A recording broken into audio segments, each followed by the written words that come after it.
In 3 days from now, the war in Ukraine will be completing a year. So where really is this war headed? How will it play out in its second year? Could it escalate any further? Well, a speech that was made today may offer some answers. It was made by the leader who started this war, Vladimir Putin. And this afternoon, he appeared before his countrymen to deliver a State of the Nation address and talk about the next phase of this war. President Putin began with a stunning shocker. He announced that Russia would suspend its participation in the nuclear treaty with the United States. The New START treaty signed in Prague in 2010.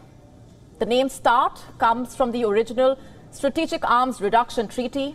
It caps the number of strategic warheads which both the military superpowers, the US and Russia, can deploy. And Putin says he is done with those caps because the West just cannot stop crawling into Moscow's strategic nuclear objectives. Exact words spoken. Have a look. Все-таки не глупые люди. Нам стратегическое поражение хотят нанести и лезут на наши ядерные объекты. В этой связи вынужден заявить сегодня о том, что Россия приостанавливает свое участие в договоре о стратегических наступательных вооружениях. Resuming the discussion of this treaty, we must first understand what do such countries of North Atlantic Alliance as France and Great Britain aspire, and how will we take their strategic arsenals into account.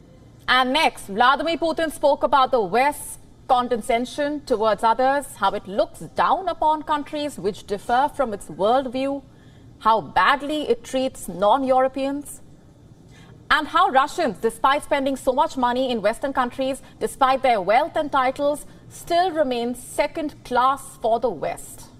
Yes, everyone has a choice. Some prefer to live till the end of their life in a seized mansion with their accounts blocked. Some will try to find a place in an attractive Western capital or resort, or some other warm place abroad. Anyone has the right to do that. We do not even interfere with that. But it is already high time to understand that for the West, these people were and remain second-class aliens with whom they can do whatever they want. Neither money nor connections nor titles they have bought, counts, peers and mayors will help in any way. They must realize that they are second-rate over there. And then he spoke about the conflict, how it did not start due to his decision to send tanks to Ukraine, but due to the West's never-ending quest for world domination. Due to the West's attempts of gaining unlimited power in global affairs. Those who planned a new attack against Donetsk, against Donbass, Luhansk, they understood very well that attack on Crimea and Sevastopol were their next step. And we knew it, we saw it, and now in Kiev, they talk openly about such far-reaching designs. They have opened up. They revealed what we knew very well anyway. We protect people's lives, our homeland, and the West's goal is unlimited power. And lastly, in his most important message to the NATO and the West, Putin proclaimed that Russia cannot be defeated. Not diplomatically, not in the information war, and definitely not on the battlefield. He said no matter how much the West tries to threaten Russia's existence, the country will bounce back, undeterred and indomitable.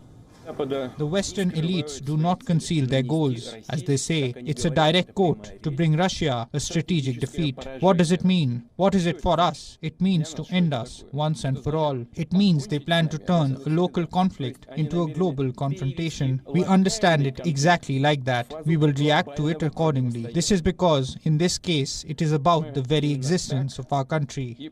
However, they can't but be aware that Russia cannot be defeated on the battlefield, so they conduct more and more aggressive information attacks against us. Now, what do we make of these remarks? Well, to start with, this speech made one thing absolutely clear, that this conflict is going to extend further because Russia is in no mood to back down. And secondly, decision makers in Western capitals will now have to negotiate better. Their current attempts have failed. And number three, the West needs to stop speaking from a position of strength and start looking at this as a war of equals? And I say this because the collective might of Western countries has failed to yield any concessions from Russia. If anything, it has only strengthened Putin's resolve. Perhaps the West needs to reconsider how it looks at this war and realize the full potential of the enemy that it is facing. If it is still not convinced, then perhaps it should look at some recent developments. В этой ситуации Министерство обороны России и Росатом должны обеспечить готовность к испытанию российского ядерного оружия. Первыми мы, разумеется, этого делать не будем. Но если США проведут испытания, то и мы проведем. Ни у кого не должно быть опасных иллюзий, что глобальный стратегический паритет может быть разрушен.